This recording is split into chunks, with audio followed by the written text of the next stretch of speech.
Hello everyone. Today I want to demo a quick project that I'm working on. This is a test bench setup of a generator, of a hybrid drone generator for hexacopters or planes or boats or something along that nature. Compared to typical generators, I'm going to start from left to right as the power is being made, generated, rectified, and then supplied to whatever, wherever the power needs to go. In this case, I'm charging batteries. But going over the whole setup, typically starting from left to right, there is a gasoline engine that supplies the mechanical power. The mechanical power is then turned into electrical power via a motor acting in reverse as a generator. Typically, the power coming out of a generator motor is going to be three-phase because of the use and efficiency of three-phase brushless motors. You can use DC motors that are brushed motors with a built-in commutator, which then acts as a rectifier to have a DC voltage right out of the motor. But this, whenever this is spun, it's going to generate a three-phase waveform. Usually the rectification is, in that case, a three-phase bridge rectifier to transform three-phase into a DC voltage and thus DC current. Today I'm experimenting with using a Vetter ESC. This one's from Flip Sky, but they're all over the place. They're mostly from skateboards. People are building skateboards now with these motors, actually. That's what this motor was originally intended for. And these have all sorts of features, such as regenerative braking. And the reason I'm doing this whole project right here is to test out the active MOSFET braking instead of the passive diode braking of a bridge rectifier. I have a transmitter here to control the braking, and then the power that is being generated is going to charge these batteries. So I'm going to be running at a lower power today. I cannot charge the batteries too fast, or else that would be bad for them. And also the drill press cannot supply that amount of power.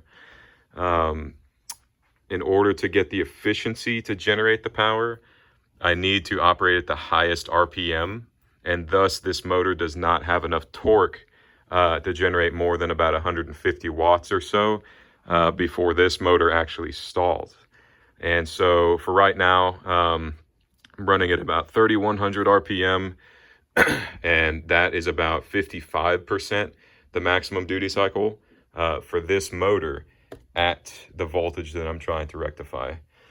So quickly before I run it, I want to talk some advantages that I've found. Number one, with active rectification, the voltage is constant, and you are using a signal to control the amperage and thus the wattage that you are rectifying through the MOSFET switching. And so instead of traditional generators where in order to charge, let's say, a battery, or in order to power something that requires a certain amount of wattage, you need to have your output voltage from the rectifier at or higher than your bus voltage of whatever you need to power. So if you're powering a drone and it's 24 volts, and you are not achieving 24 volts out of your rectifier, you just have to spin the motor faster. With this method, you can spin the motor slower, although it is much more efficient to spin it faster. You are creating a constant voltage, and you are just varying your power based on the braking of the motor at a constant RPM as well.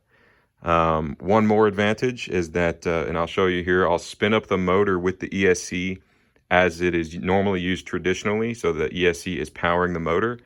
If this was a gasoline engine, I could spin start it. And so I'll do that now.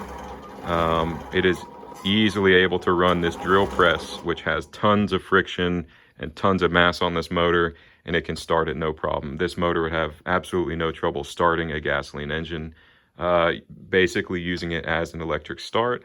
And then once the gasoline engine is running, you can then start your active braking, slowing the motor down and then pulling that power from the motor into wherever you need it. So I'll start the demo here. That is turning on the drill press. And right now, no power is being generated. I'll show you the screen. So we have a duty cycle of about 57 or 58. And watch down here. I'm going to start braking.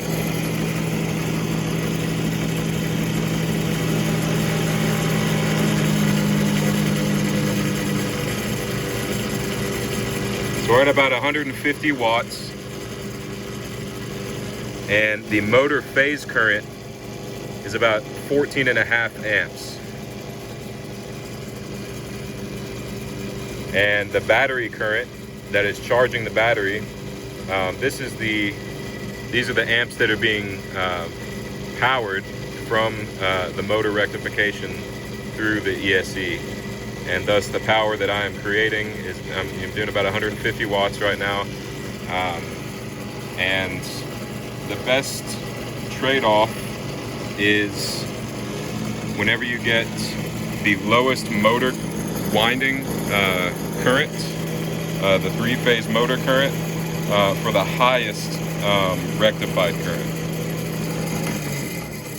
And I'll turn this off now because that's very loud, but as far as the efficiency, what I've found is that the higher the duty cycle, the lower motor phase current you can use for a given power. So if you run the maximum duty cycle, which is the maximum RPM for this motor, again, that can be found out how you would normally find out the traditional way is by multiplying the kV by the battery voltage. In this case, the voltage that you are trying to use as a voltage to rectify. And in this case, we are only spinning about 31 or 3200 RPM. So if I was maybe more around closer to 6,000, this could be much more efficient in its rectification. And again, 150 watts max today. If I do any more, it'll stall this drill press. So this is just a quick update of what I've been working on. Stay tuned for more.